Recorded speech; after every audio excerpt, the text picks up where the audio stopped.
everybody. Welcome to a Quickie with Miss B. I'm Miss B, and on the other side of the glass is John. Today is Wednesday. It is Hump Day. Also known as Emotional Wednesday. Because we're not done and we're past starting. So, yeah, it's emotional. Yeah, we're kind of halfway through. Yeah. Anyways, all this week we're talking about the reality is and fill in the blank.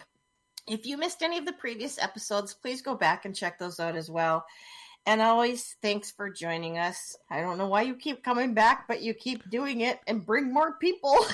Well, you got to think that if you have an opportunity to hear me be stupid and say dumb things that I've done in my life, and it makes you feel better, well, I mean, I always looked down on myself till I heard John. That's when I realized John needs a ladder to get out of the gutter. So I'm really up high. I'm standing proud because if I stand next to him, I'm amazing. Today is Wednesday, as I said, and today we're going to talk about my crush. Ooh, yeah. I've had a few crushes. I have one right now. You know that, right? I have a crush now. Martha? Yeah. Martha. Almost every girl in Maine, their name is Martha. It's Martha. Yeah. Martha, I says. But this one is Martha Quinn. Yes. I've gazed upon Martha for many, many years. Stalker. I first heard that quaint little voice when MTV started. Well, this is back when MTV played actual music and stuff. Oh, that was over 30 years ago. Yeah. So she was a VJ then. I remember thinking, wow, that girl's kind of cool. I didn't like the short hair because I like long, but she had the right she had the right look. Now she's got long brunette locks. And she's matured wonderfully. And she's a lovely, lovely lady. Absolutely lovely. Now, see, I'm being very kind because she's married, and I don't want to be disrespectful. But if I would say that to whoever married her, high five, dude. Martha, if you're, it doesn't work out, call me. What about those crushes that didn't turn out so well? I had one that was kind of really messed up because I was I have no idea. It was my very first encounter with a gal who wanted to have a guy as a pal. She wanted to have a guy pal. And I was like, I'm thinking, well, that's a signal. She seems very happy to be around me. That's kind of cool. And then I did the famous lean. I did the famous lean in. It had been months. And you're in the middle of just having a blast. Everything's going great. You know what I mean? You're like, this is it. This is the moment. So you lean in and she wallops you.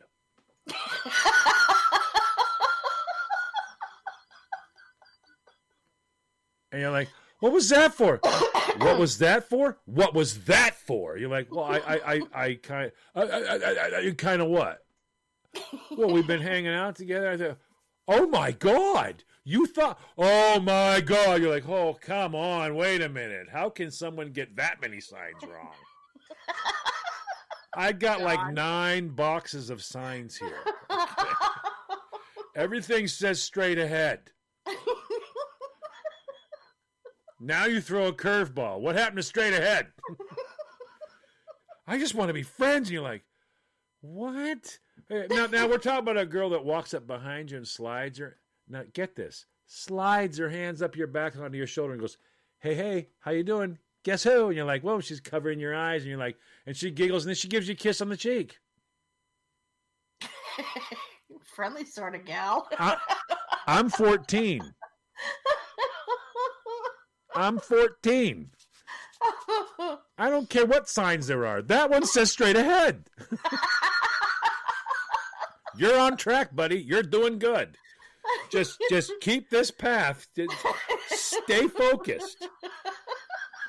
I'm doing great. And then she's like she'd walk in there and she'd go, oh, hi. Now get this one now. This same day that I make this horrible mistake, she had just run across the parking lot and dove on top of me and grabbed me, wrapped both legs around my waist and was hugging me as tight as she could. And I'm like, I'm holding her by her butt so she doesn't fall. And I carried her over to the car and sat her down on the car hood, and we're just hanging out, and that's when it all takes place. I lean in. How did I get that wrong? I'm convinced this is it. This is the day. This is when it goes. It's been months. She's 11 on John here. No, she was not 11 on John. The one thing she didn't want was she didn't want to have a boyfriend. She just wanted a guy as a pal to hang out and be goofy. But see, Christine, she did things like mixed signals there. She came one day. We were sitting over there, and her mom left. All right, She came bouncing out of the bathroom in her underwear with her T-shirt on. For all the people that don't understand, I'm 14.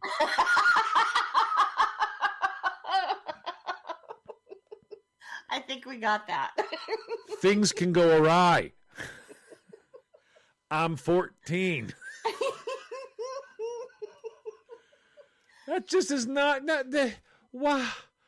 How do you? That doesn't compute.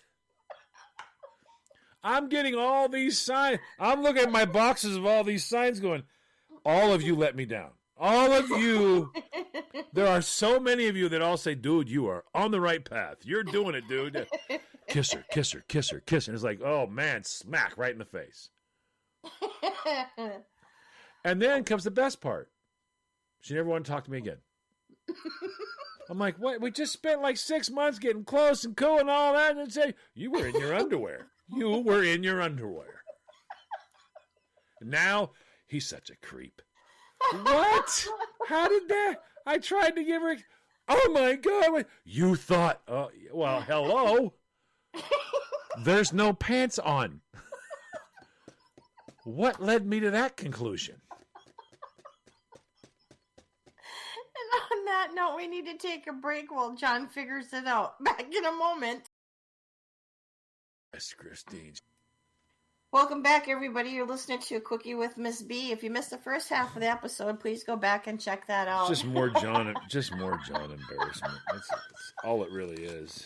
I don't have no. I never have a story to top yours. I've been stupid for a long time. But do you know how many guys that has happened to that literally are like, they lean in and go, this is it. This is the moment. They're like, what are you doing? Oh my God. Why? But for me, I'm like, you had your pants off.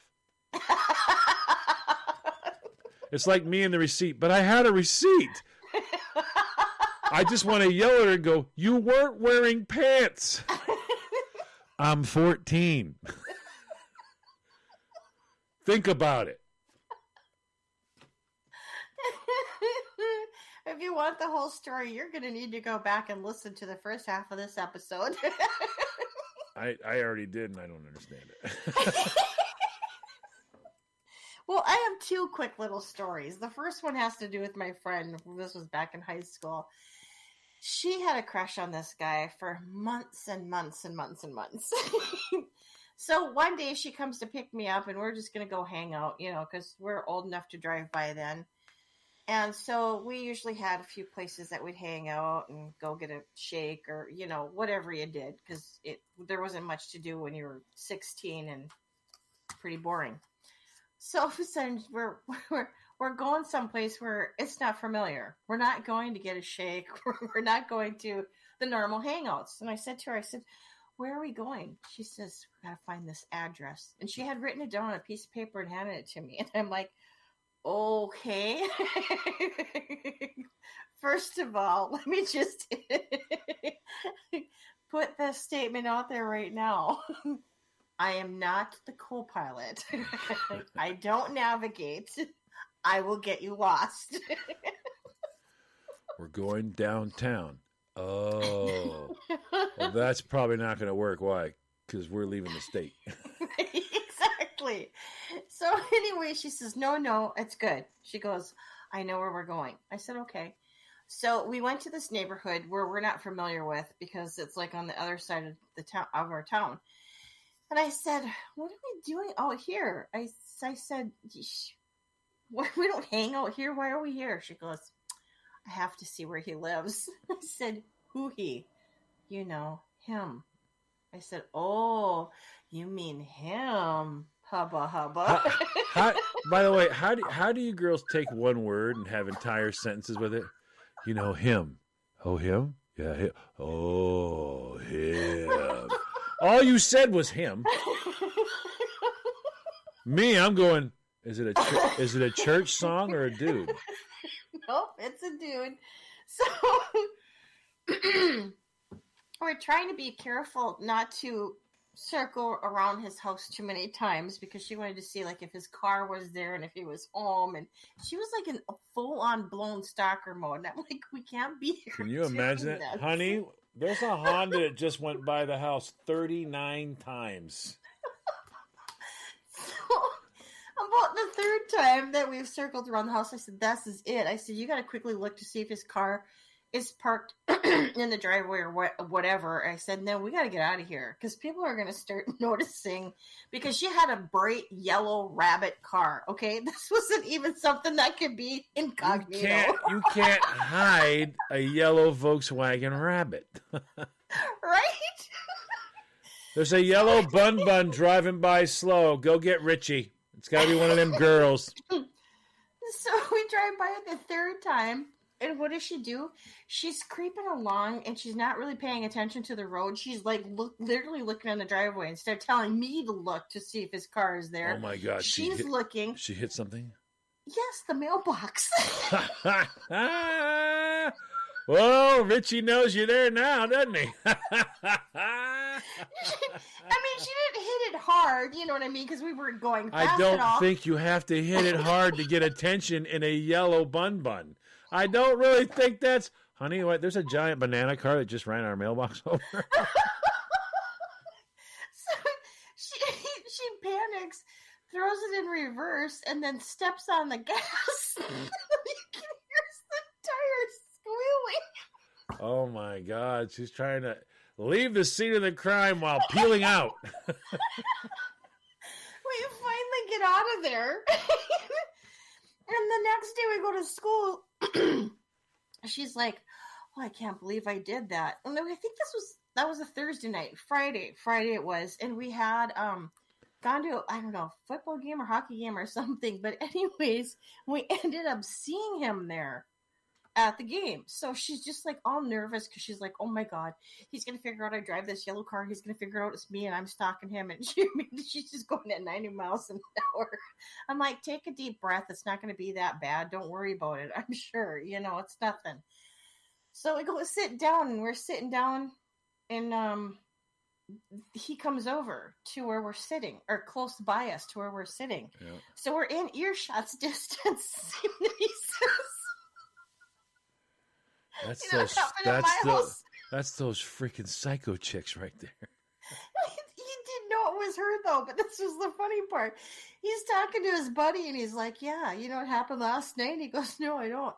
He goes, some person was creeping around our house, smashed into our mailbox, and took off. Well, on a positive note, she knows she had the right house. That's what I told her. So in the interest of creeping, seeing what it is, she did destruction of property and then left the scene of an accident. She committed 2 crimes to find out where the fellow she thought looked cute was. That sounds like me. Pretty much. That was my friend. Yeah. And on that note, we got to go. Hopefully no one finds out.